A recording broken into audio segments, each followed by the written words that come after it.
3 weeks of deafness changed my life forever. Not because I lost my hearing, but because I got it back. When you can't hear, people think they can say anything. My daughter thought so too, and what I heard when I came home from the hospital made me wish I could still be deaf. But it also gave me the perfect opportunity for revenge. Before we continue, please subscribe to the channel and let us know where you are listening in the comments. The heart monitor's steady beep hit me like a symphony. After 3 weeks of absolute silence, that simple electronic pulse sounded more beautiful than any music Margaret and I had ever danced to. I pressed my palm against my chest, feeling my own heartbeat synchronize with the machine's rhythm. "Mr. Brooks," Dr. Chen's voice came through crystal clear, not muffled, not distant, perfect. "Can you hear me now?" I nodded, afraid that speaking might break this miracle. The hearing test headphones still pressed against my ears, and every tone, every whisper, every breath registered with stunning clarity. My hands trembled as I pulled them off. It's all back," I whispered, then louder, marveling at the sound of my own voice. "Everything." Dr. Chen smiled, making notes on her tablet. The stylus scratched against the screen. Another sound I'd forgotten existed. "The inflammation has completely subsided. Your hearing is now testing at normal levels, across all frequencies." 3 weeks ago, that construction site accident had stolen my world of sound. The falling beam hadn't hit me, but the pneumatic drill's malfunction next to my ear had created some kind of temporary damage. Complete deafness, they'd said. Maybe permanent. But here I was, listening to the hospital's symphony. Elevator dings, footsteps in the corridor, distant conversations, the whoosh of automatic doors. Jessie would be so surprised. She'd been taking such good care of me, moving into the house to help while I recovered. My heart warmed thinking about her reaction. "I need to call my daughter," I said, reaching for my phone. "Actually, let's complete the discharge process first," Dr. Chen said. "We want to make sure everything's properly documented." I signed papers with shaking hands, barely reading the words. The pen scratched against paper. Another forgotten sound. The nurse, Patricia, explained my follow-up appointments, but I was only half listening. I kept thinking about Jessie's face when I walked through the front door and called out her name. "Take it easy for the first few days," Patricia was saying. "Your brain needs time to readjust to processing all these sounds again." I thanked them both and walked toward the elevator, my footsteps echoing in the hallway. Each sound felt like a gift being unwrapped. The elevator doors opened with a soft chime, and I stepped inside, pressing the button for the parking garage. Even that tiny click seemed profound. My Honda Civic waited in the same spot where Jessie had dropped me off 3 weeks ago. I'd been so scared then, facing the possibility of permanent deafness. Now, starting the engine, I nearly laughed at the familiar rumble. The radio came on automatically, some classic rock station Margaret used to love. "Everything happens for a reason," I said aloud, repeating something Margaret used to tell me during hard times. My voice sounded strange in the car's enclosed space, but wonderfully clear. The 15-minute drive home passed in a blur of rediscovered sounds. Traffic hummed around me, other engines revving, brakes squeaking, horns honking in the distance. I'd forgotten how noisy the world was, how alive. My neighborhood looked the same as always, neat suburban houses with their carefully maintained lawns and driveways.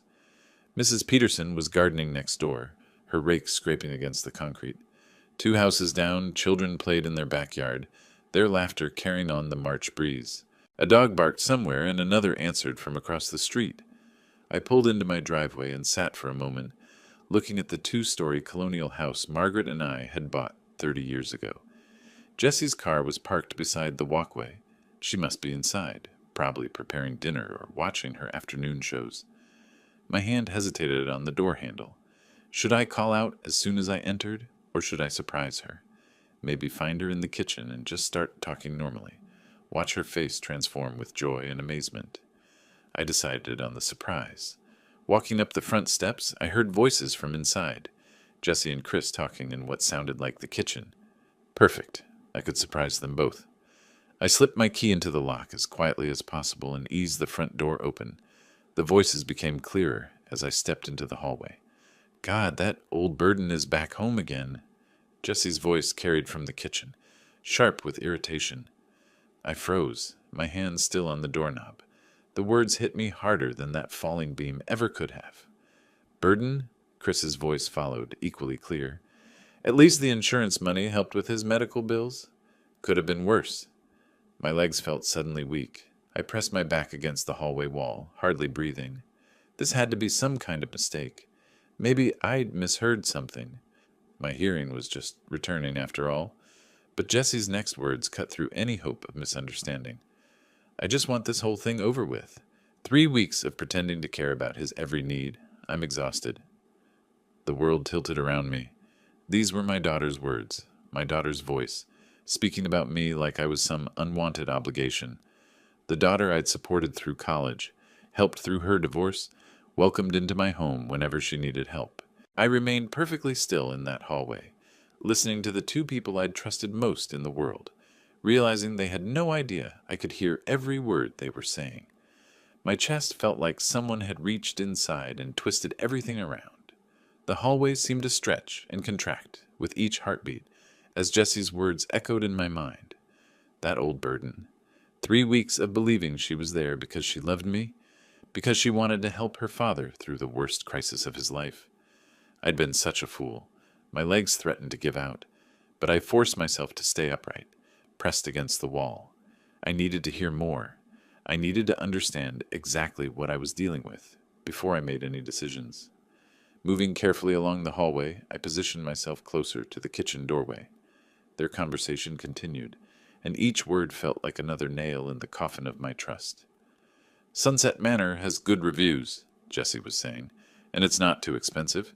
The insurance settlements should cover the initial deposit. Chris chuckled, a sound that had once seemed friendly. Once he's out of here, we can finally start renovating this place. New kitchen, maybe knock out that wall between the dining room and living room. The realtor said it could add $50,000 to the value, Jesse added. Maybe more, depending on what we do with the master bathroom. They were planning my life like I was already dead, discussing my house like it was already theirs. I gripped the wall so hard my knuckles went white, fighting to keep my breathing silent, but they weren't finished. Think he suspects anything? Chris asked. Are you kidding? He can't hear a thing. Poor old man just sits there nodding and smiling while I write him notes. It's actually kind of pathetic. The contempt in her voice, my own daughter's voice, made my stomach turn. I thought about all those notes she'd written over the past 3 weeks, all those exaggerated smiles and gentle pats on my shoulder. Performance, all of it. I had to test this.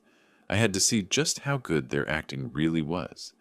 Taking a deep breath, I coached myself silently. Act confused, act grateful. Watch their faces and see how well they can lie to someone they think can't catch them.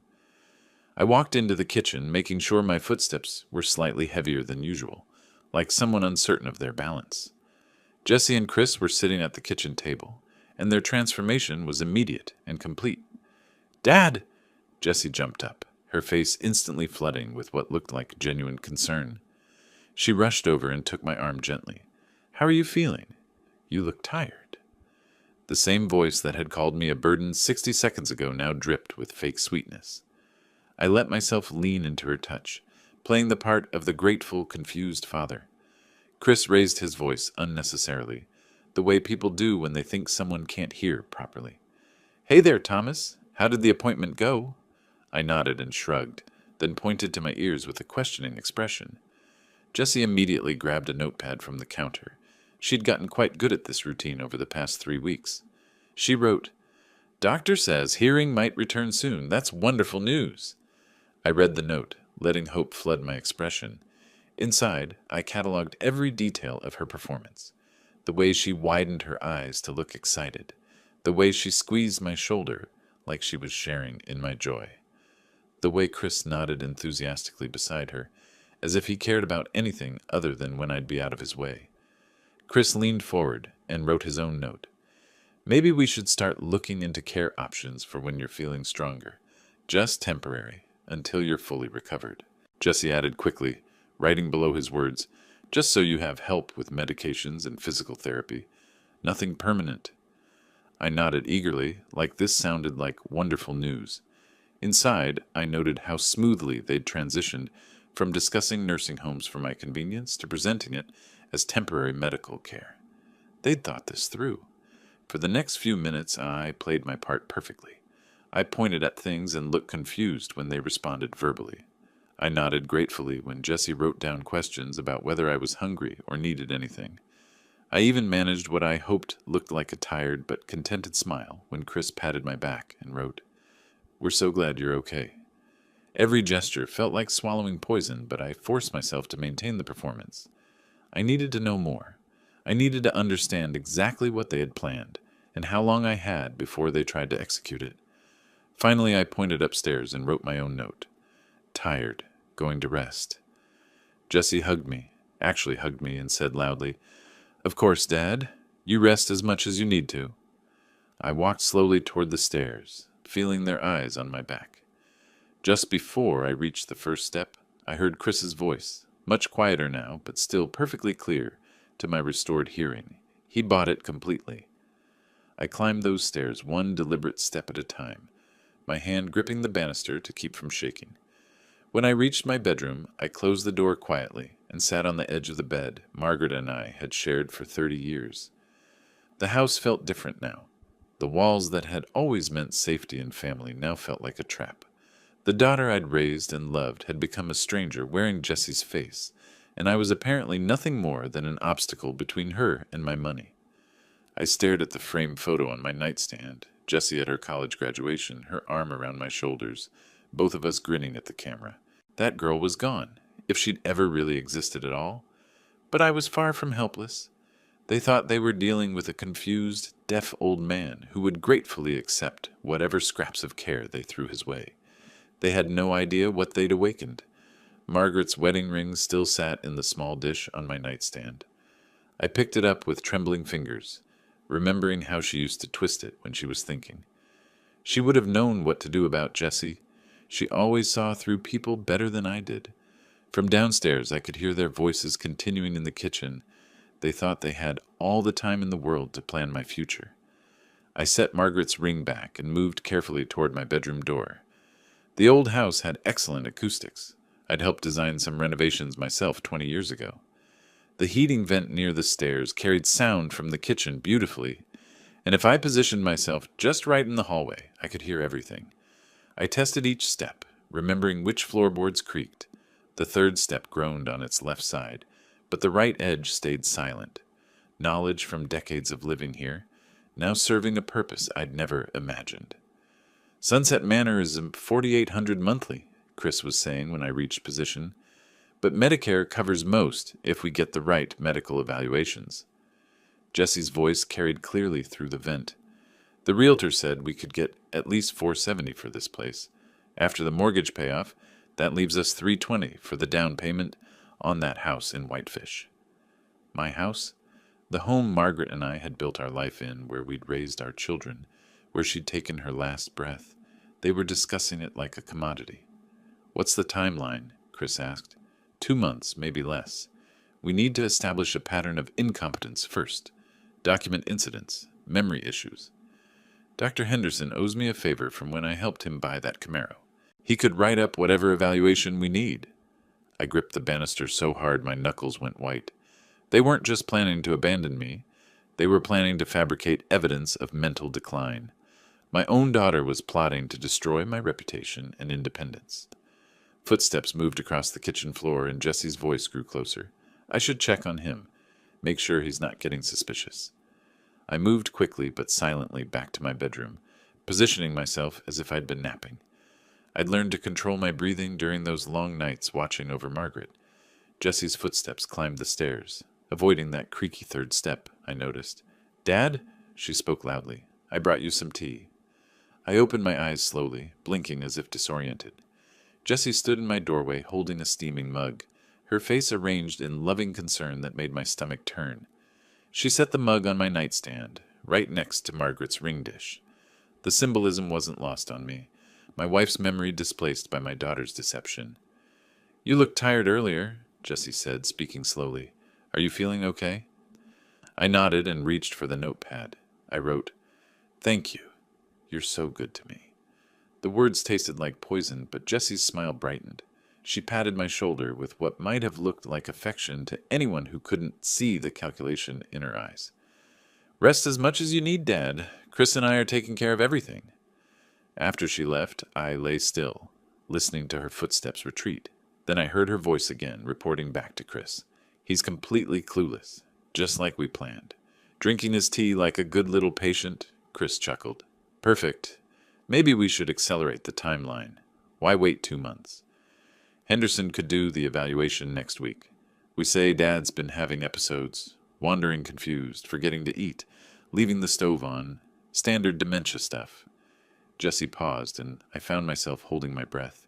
That could work, if we document a few more incidents over the next couple weeks. Exactly.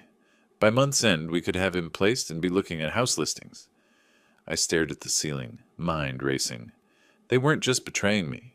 They were planning to erase me, strip away my independence, my dignity, my home, everything that made life worth living. But they'd made one crucial mistake. They thought they were dealing with a helpless, deaf old man who would accept whatever fate they chose. They had no idea that every word they spoke was building my case against them. I reached for my wallet and pulled out a business card I'd kept there for 3 years. Robert Henley, attorney at law. He'd handled Margaret's estate and had been encouraging me to update my own will. Tomorrow, I would call Bob. Tonight, I would listen to every word they said. They wanted to play games with an old man's life. I was about to show them exactly how dangerous that could be. The business card felt substantial between my fingers as I walked to my study, the room where I'd managed our family finances for 30 years. Robert Henley's number was printed in conservative blue ink, matching the folder where I kept important documents. I pulled open the filing cabinet and began searching through years of organized records. Bank statements, tax returns, receipts, the paper trail of a life spent providing for others. What I found made my chest tight with pain. Jesse's wedding receipt, $35,000. I remembered cashing out part of my 401k, working overtime for months to rebuild what I'd lost. Make it perfect, Dad, she'd said. Mom would have wanted everything beautiful. Student loan statements, $28,000 in payments I'd made after her graduation. Jesse crying in my kitchen, 20 years old and terrified. Dad, I can't finish school. The debt is too much. I'd written those checks without hesitation. Apartment down payment, $15,000. Another chunk of my retirement, another sacrifice made gladly because she was my daughter and needed help. But here was something else. Margaret's medical bills from those final months. $67,000 in treatments insurance hadn't covered. Bills I'd paid alone while Jessie found excuses to stay away. I can't handle seeing her like this, Dad. The numbers blurred as my hands shook. Over $100,000 given freely to a daughter who now called me a burden. I pulled out a photo from Jessie's college graduation. She stood between Margaret and me, arms around both our shoulders, smile radiant with possibility. I couldn't have done this without you, Dad, she'd whispered. I'll never forget how much you sacrificed. The memory triggered others, flooding back like water through a broken dam. Jessie at 19, sobbing over student debt. Everyone else has parents who can help them. Not thinking about the extra shifts I was already working, the vacation I'd canceled to afford her textbooks. Jessie at 25, planning her wedding. You'll always have a home with us, Dad. Always. That's a promise. Chris nodding beside her, his thank you rehearsed, even then. Jessie at 32, missing Margaret's funeral planning because Chris had a work event. You understand, don't you? It's a big promotion opportunity. Mom would want him to go. Standing alone in the funeral director's office while my daughter networked 2 states away, and Margaret, in those final weeks, asking the question that broke my heart. Where's Jessie today? Me, lying with practiced ease. She'll come tomorrow, sweetheart. She's just busy. Margaret nodding, accepting the lie because she wanted to believe her daughter cared.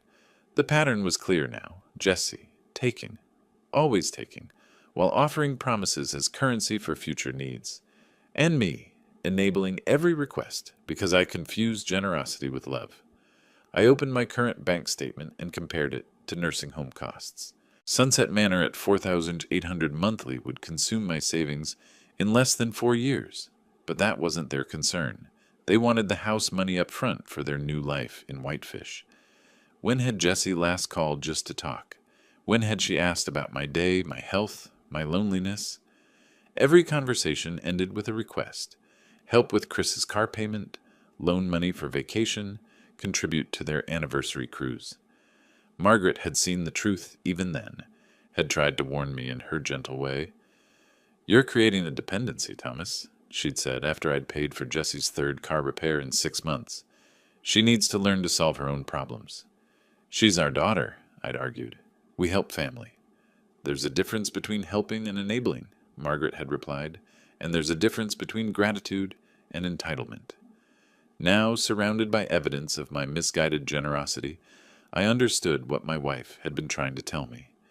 Jessie hadn't learned to appreciate my help. She'd learned to expect it.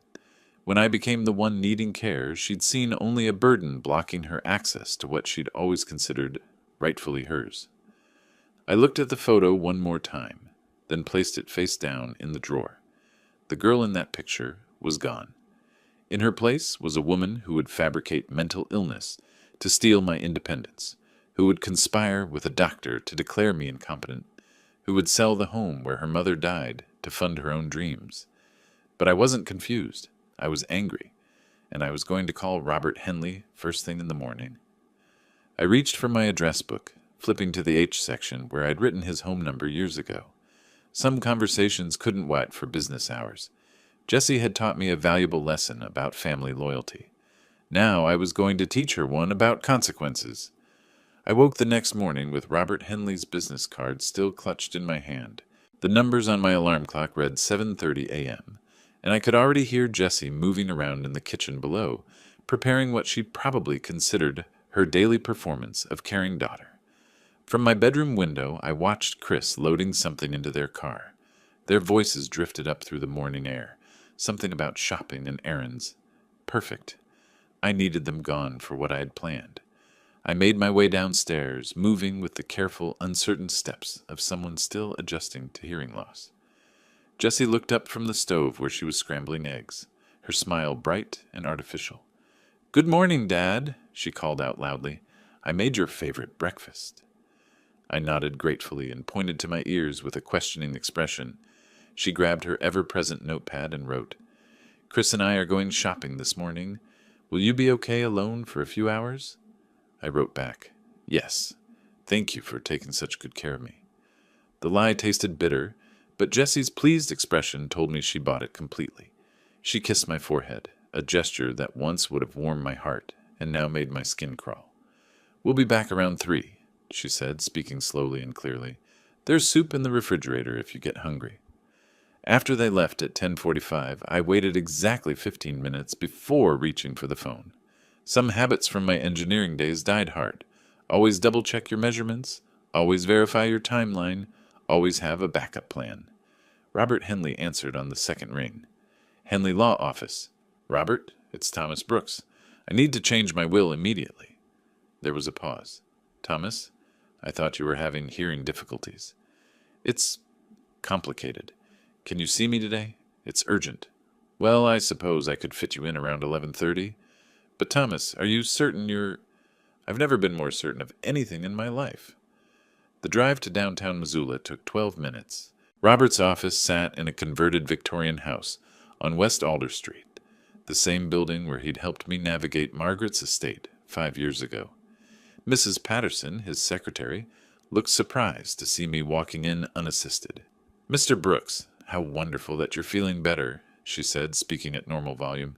"Much better, thank you." Robert emerged from his inner office, a tall man with graying temples who'd been handling my legal affairs for over a decade. His handshake was firm, his expression concerned. "Thomas, I have to ask, are you experiencing any cognitive difficulties? Any confusion or memory issues?" I looked him directly in the eyes. "Robert, I need you to change my will so that everything goes to Michael. Everything. The house, the savings, the investments, all of it. And Jessie? Jessie gets $1,000, for reasons she will understand." Robert's eyebrows rose slightly, but he'd been a lawyer long enough to know when not to probe. "This is quite a dramatic change from your current will. Are you absolutely certain?" "Draw up the papers. I'll sign them today." For the next hour, we worked through the details. The house valued at $450,000, my savings account with $180,000, my investment portfolio worth another $120,000, a total estate of approximately $750,000. All of it now destined for Michael in Seattle instead of the daughter who'd called me a burden. "I'll need witnesses for the signing," Robert said, reviewing the final draft. "Use your staff. And Robert, I want a copy to take home with me today." That's unusual, but certainly doable. By 1:15 p.m., the new will was signed, witnessed, and filed. I walked out of Robert's office with a sealed envelope containing a copy, feeling lighter than I had in weeks, not because of what I'd taken away from Jesse, but because of what I'd taken back, control over my own life. At home, I placed the envelope prominently on the kitchen counter, right where Jessie would see it when she returned from shopping.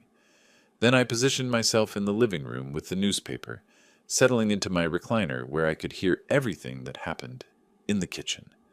At 2:45 p.m., I heard their car doors slam in the driveway. Jesse's voice carried through the front door. "Hope he didn't try to cook anything while we were gone." The front door opened, followed by the rustle of shopping bags and footsteps heading toward the kitchen. Then silence. Then a sharp intake of breath that could have cut glass. The envelope crackled as Jesse tore it open. I could hear every sound from my position in the living room. The rip of paper, the rustle of documents, then absolute stillness that seemed to stretch forever. "Chris!" Her voice was barely a whisper. "Chris, get in here. Now!" Footsteps pounded across the kitchen floor. "What's wrong? You look like you've seen a...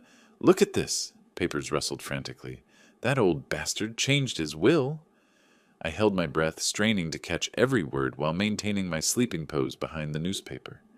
"What do you mean changed it?" Chris's voice was sharp with alarm. Jessie read aloud, her voice shaking with rage. "To Michael Brooks, my son, I leave my entire estate, including but not limited to my residence at 847 Maple Drive, all bank accounts, investment portfolios, and personal property."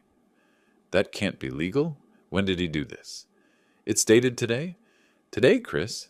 "While we were out buying groceries like good little caretakers, he was downtown signing away our future." A chair scraped against the floor, followed by the sound of someone pacing. "How much are we talking about?" "The house alone is worth $450, plus his savings, his investments." Jesse's voice cracked. "We just lost over $700,000 to my brother who hasn't visited in 2 years. There has to be a way to challenge this. Mental incompetence, undue influence, something." Jesse's laugh was bitter and sharp. "Oh, there's more. Listen to this gem. To Jessica Brooks Miller, my daughter, I leave the sum of $1,000, for reasons she will understand." The kitchen fell silent except for the sound of heavy breathing. "For reasons she will understand," Chris repeated slowly. "What the hell does that mean?" "It means he knows." Jesse's voice had gone cold, calculating. "Somehow that senile old man figured out what we were planning." "That's impossible. He can't hear a damn thing. We've been talking right in front of him for weeks." "Then explain this." Papers slammed down on the counter. "Explain how a confused, deaf old man managed to get himself to a lawyer's office and rewrite his entire will without us knowing." I forced myself to breathe, slowly, evenly, maintaining the rhythm of someone peacefully napping. Every instinct screamed at me to smile, to laugh, to reveal the beautiful trap I'd set. But the game was far from over. Okay, Chris said, his voice taking on a forced calm. "Let's think about this logically. Maybe he's not as out of it as we thought. Maybe he's been testing us." "Testing us?" Jesse's voice rose dangerously. "Testing us by pretending to be deaf while we planned his future? That manipulative son of a... Keep your voice down. He's right in the next room." "I don't care if he hears me. If he's been playing games, then the games are over." Footsteps moved toward the living room. I closed my eyes completely and let the newspaper droop slightly in my hands. The picture of an elderly man dozing in his chair. "Dad?" Jesse's voice was sickeningly sweet again, but I could hear the strain underneath. "Dad, are you awake?" I stirred slowly, blinking in confusion as I looked up at her. Her face was flushed, her hands clenched into fists at her sides. "Oh, Jessie, did you have a good shopping trip?" She stared at me for a long moment, searching my face for any sign of deception. "Dad, did you go anywhere today?" "While we were out, I tilted my head, looking genuinely puzzled. Go somewhere? No, I stayed right here. Why would I go anywhere? You didn't visit anyone? Make any phone calls? Phone calls? I touched my ears with a sad smile. Sweetheart, I can't hear well enough for phone calls right now. You know that. Jessie's jaw tightened, but she forced her expression back into caring concern. Of course, I forgot. I'm sorry, Dad. She turned and walked back to the kitchen, and I heard her urgent whisper to Chris. Either he's the best actor in the world, or we're missing something. What do you want to do? Call Dr. Henderson. Tell him we need those papers tomorrow, not next week. If Dad's playing games, we'll show him exactly how this game ends. And if he really is confused? If this will thing is just some kind of coincidence? Jessie's laugh was cold as winter wind. Then he won't remember signing it anyway, will he? Either way, by Friday he'll be declared incompetent, and will contest this will as the product of a diseased mind. I sat in my chair, newspaper trembling slightly in my hands, and felt a smile pull at the corners of my mouth. The sound of Jessie stabbing numbers into the kitchen phone carried clearly to my position in the living room. She was calling someone, and from the way she kept clearing her throat and pacing, I could tell she was preparing for a difficult conversation. Michael, thank God you answered. Her voice was high and strained. No, everything is not okay. Dad has completely lost his mind. I shifted slightly in my chair, angling myself to hear every word while maintaining my sleeping pose. This was exactly what I'd been waiting for. He changed his will, Michael. Everything goes to you now. The house, the savings, everything. He's cut me out completely except for some insulting $1,000 token. I could hear Michael's voice faintly through the phone, asking questions, but Jessie's responses told me everything I needed to know about his reaction. When? Today? While Chris and I were out buying groceries like good little caretakers, he was downtown signing away my future. Jessie's voice cracked with what sounded like genuine tears. I've sacrificed everything to take care of him, Michael. Everything.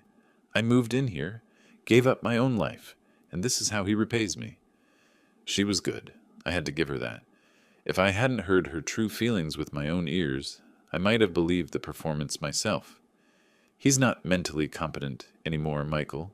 You have to understand that. This will... It's the product of a diseased mind. You need to refuse the inheritance. It should be split fairly between us.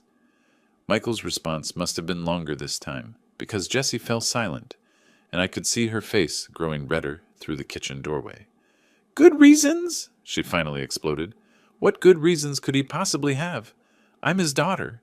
I've been taking care of him while you live your comfortable life in Seattle. Another pause, and then her voice turned dangerously cold.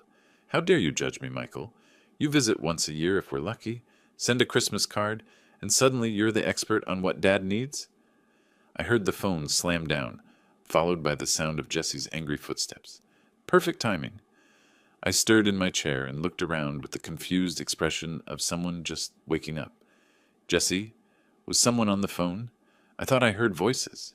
She whirled around, her face still flushed with rage, but immediately tried to rearrange her features into something resembling concern. Oh, Dad. Yes, I was just talking to Michael. I blinked at her, touching my ears with a puzzled expression. Michael? My son Michael? Is everything all right? You look upset. Dad, we need to talk about your will. About the changes you made today. I stared at her blankly. My will? I don't understand. What changes? I could see the frustration building behind her eyes as she realized she'd have to explain everything to someone she believed couldn't hear properly, and was becoming increasingly confused. Never mind, Dad. It's complicated. Why don't you just rest? If you're sure everything's all right, I said, standing slowly, I think I'll go lie down. All this excitement has me feeling tired. I made my way upstairs, moving with the careful steps of an elderly man, but once I reached my bedroom and closed the door, I moved with purpose. My cell phone was in the nightstand drawer, a phone Jessie didn't even know I had. I dialed Michael's number from memory. Hello? His voice was cautious. Michael, it's Dad. There was a long pause. Dad? Jessie said you were having hearing problems. How are you calling me? Son, I need you to sit down. What I'm about to tell you will shock you, but I need you to keep this conversation between us. Can you promise me that? Of course, Dad. What's going on? I took a deep breath. Michael, I can hear every word you're saying perfectly. My hearing came back 3 days ago, completely restored. But I haven't told Jesse because... I paused, knowing this next part would be hard for him to hear, because I discovered what she really thinks of me. What do you mean? She called me that old burden, Michael. I heard her and Chris planning to put me in a nursing home so they could sell this house and buy property in Whitefish with my money. Michael's sharp intake of breath was audible even through the phone. Dad, are you absolutely certain about this? Son, I heard every word. They've been planning this for weeks, maybe months. They even have a doctor friend who's going to forge medical evaluations to have me declared incompetent. The silence stretched so long I thought we'd been disconnected. Michael, are you there? I'm here, Dad. I'm just processing this. That phone call Jessie just made, she was trying to get me to refuse the inheritance, wasn't she? That's exactly what she was doing. She wants you to think I'm losing my mind so you'll voluntarily give up what I chose to leave you. Dad, I'm so sorry. I should have known something was wrong. I should have visited more often. You have your own family, son. I understood that. But now I need your help. From downstairs, I could hear Jessie's voice again, talking urgently with Chris. They were planning something, and from the tone, it wasn't good. Michael, they're moving faster than I expected.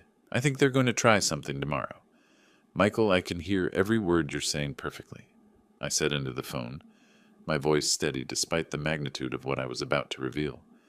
3 days ago, my hearing came back completely, but I've been pretending to be deaf because of what I discovered about your sister. Dad, if you can hear, why didn't you tell Jessie? Why keep pretending? Because the first thing I heard when I came home from the hospital was Jessie calling me that old burden while discussing plans to put me in Sunset Manor. She calculated exactly how much my house would be worth after they sold it, $470,000 after the mortgage payoff. They want to use my money to buy a place in Whitefish. Michael's voice was tight with disbelief. She actually said that? Called you a burden? Those were her exact words. But that's not the worst part, son. They have a doctor friend named Henderson who's going to create forged medical evaluations declaring me mentally incompetent. They plan to have me declared unfit and then contest any legal decisions I'd made. Jesus, Dad, that's elder abuse. That's fraud. Now you understand why I changed the will. I had to protect myself before they could execute their plan. But Michael, there's more. Tonight I heard them say Dr. Henderson confirmed Friday morning. They're accelerating their timeline. I could hear Michael breathing heavily, processing the full scope of his sister's betrayal. Dad, I feel sick. All those years you supported her, paid for her wedding, helped with her student loans, everything.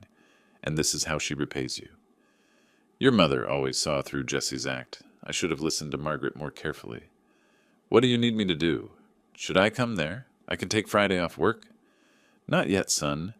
When Jessie calls you back, and she will, I want you to play along. Tell her you're concerned about my mental state.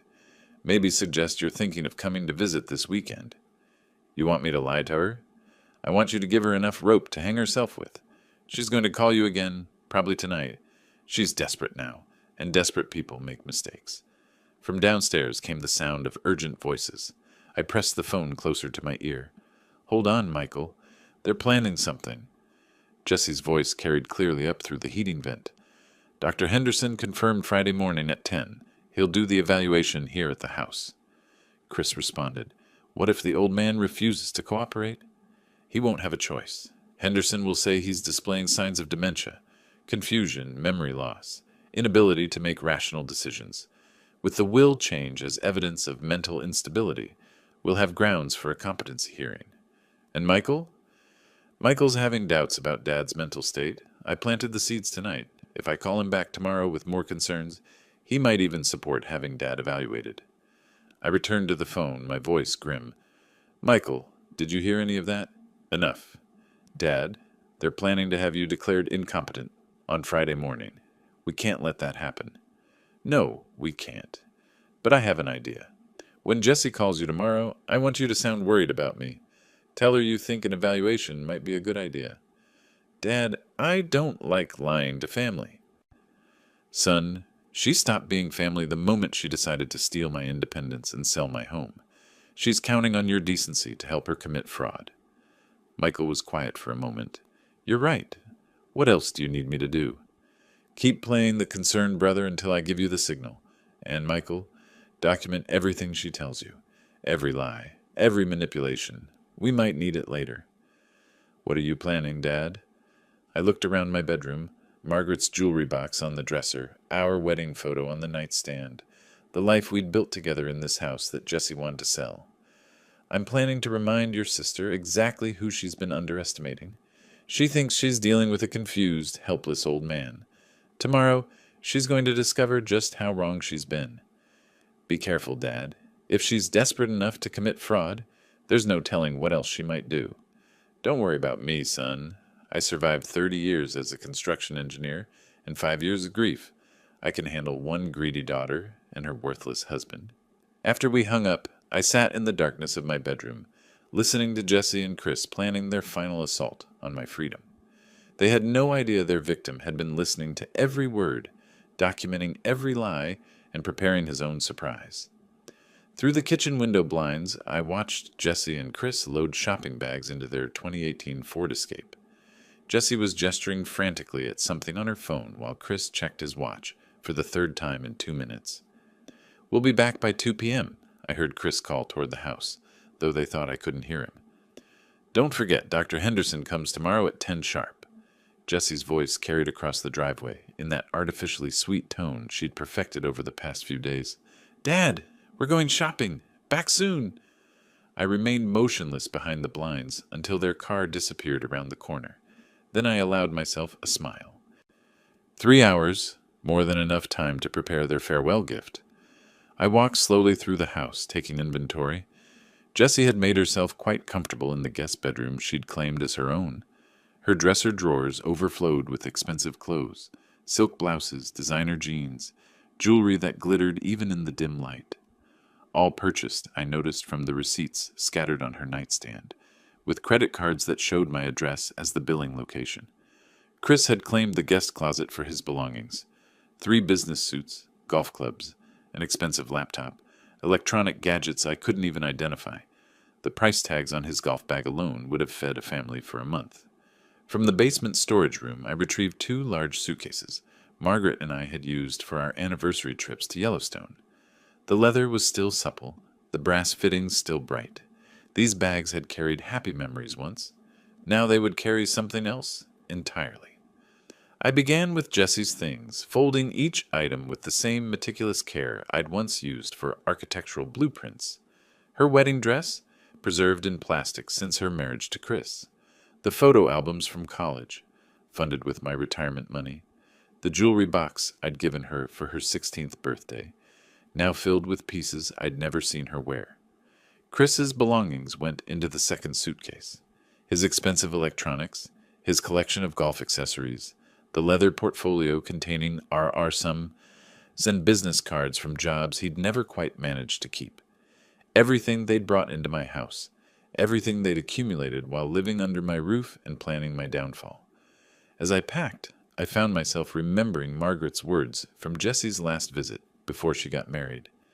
"That girl takes everything you give her and asks for more. When will it be enough, Thomas?" "Never," I said aloud to the empty room. "It will never be enough." I carried both suitcases to the living room and positioned them prominently in front of the couch, where they couldn't possibly be missed. The sight was striking. 2 pieces of expensive luggage sitting like silent accusations in the center of the room.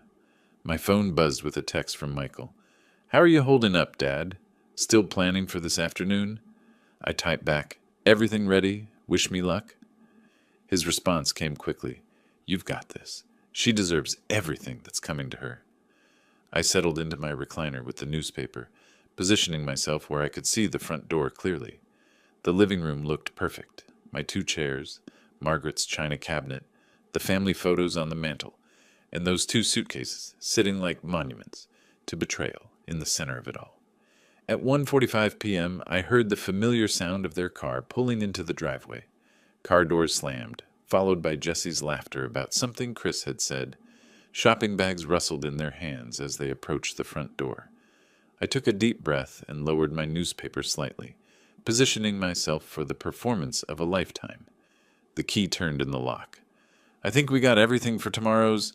Jesse's voice cut off mid-sentence as the front door swung open. The sound of shopping bags hitting the hardwood floor echoed through the hallway like gunshots. What the hell? Chris's voice was sharp with confusion. Jesse, are these our suitcases? I could hear Jessie's footsteps moving quickly across the floor, her breathing becoming rapid and shallow. Dad? Dad, what is this? She called out, her voice climbing toward hysteria. I kept my newspaper raised, savoring every second of their panic, while maintaining my pose of an elderly man peacefully reading. Then something extraordinary happened. Jesse's voice changed completely, filling with genuine excitement. Oh my God, Chris, he's finally packed. You mean the old man is actually leaving? Chris caught on immediately, his voice lighting up with joy.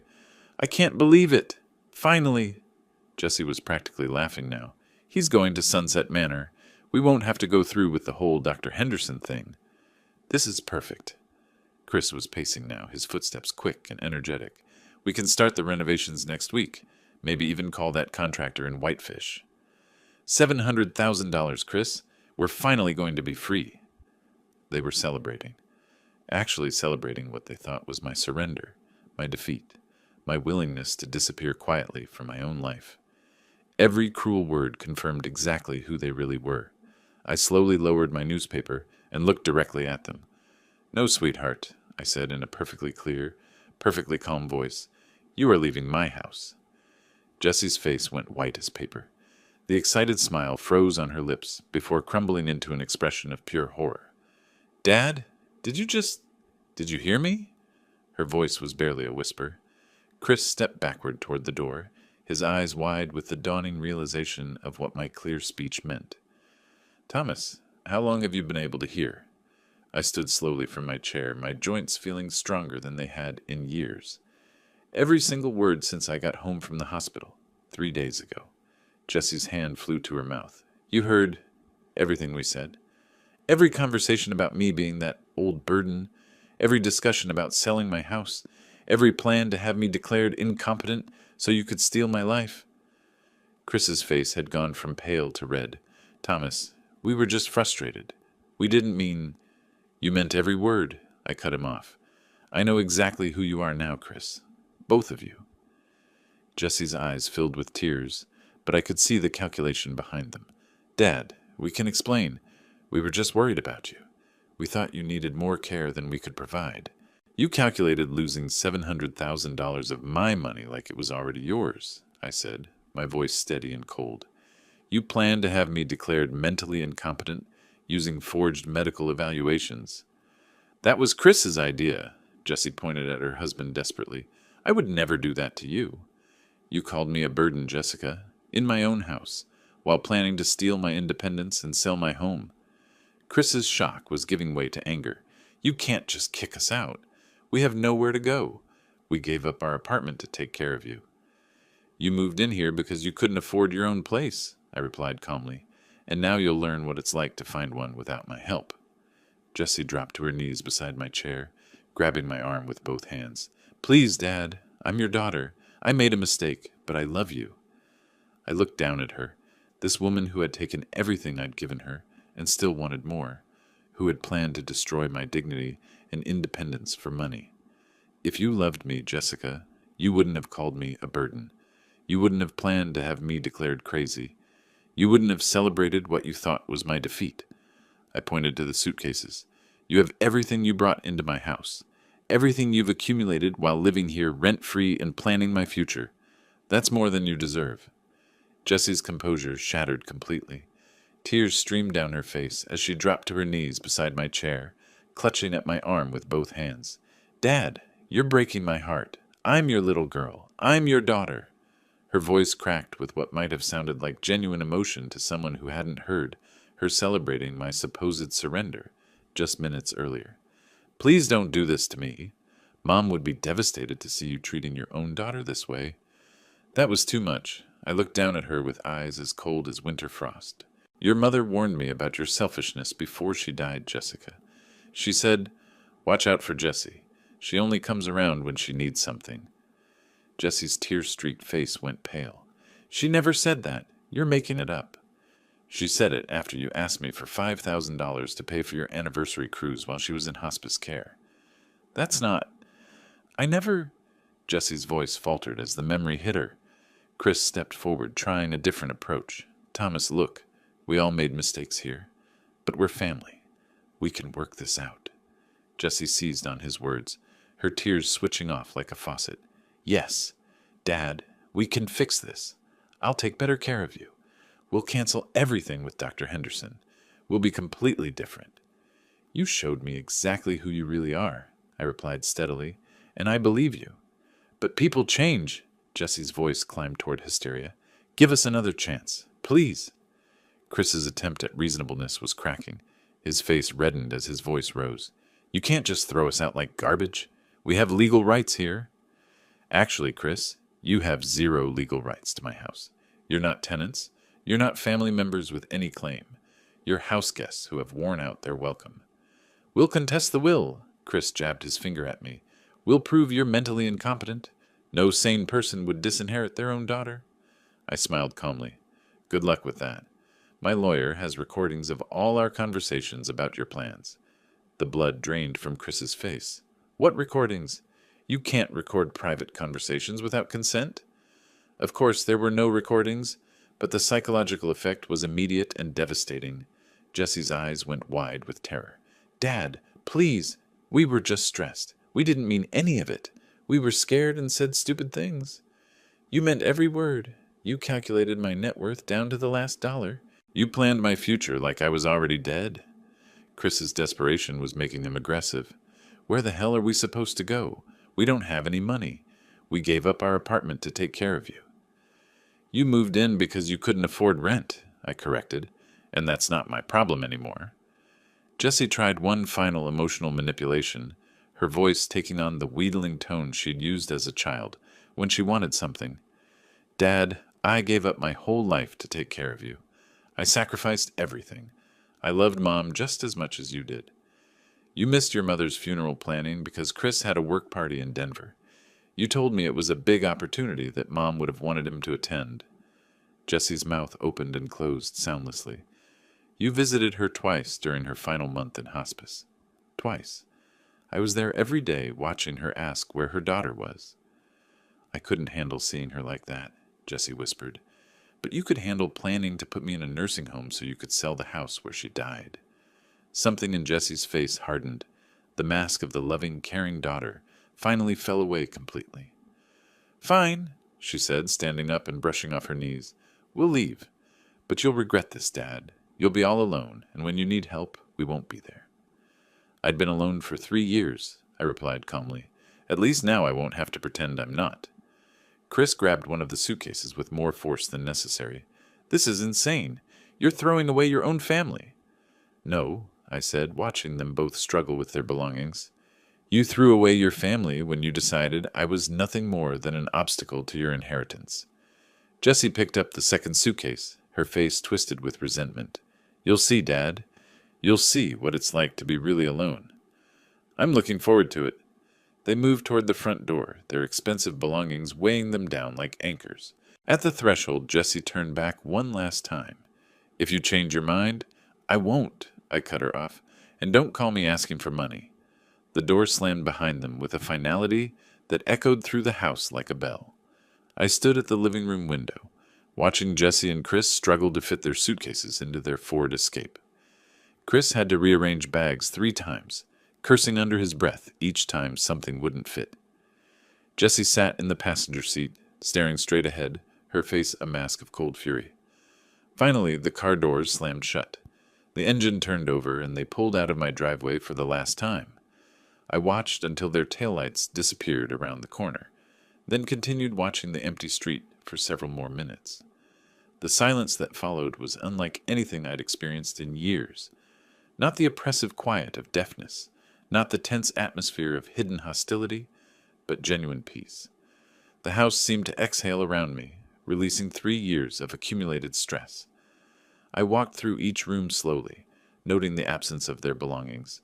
Jesse's expensive moisturizers were gone from the bathroom counter. Chris's golf magazines no longer cluttered the coffee table. The guest bedroom looked spacious and clean without their clothes scattered across every surface.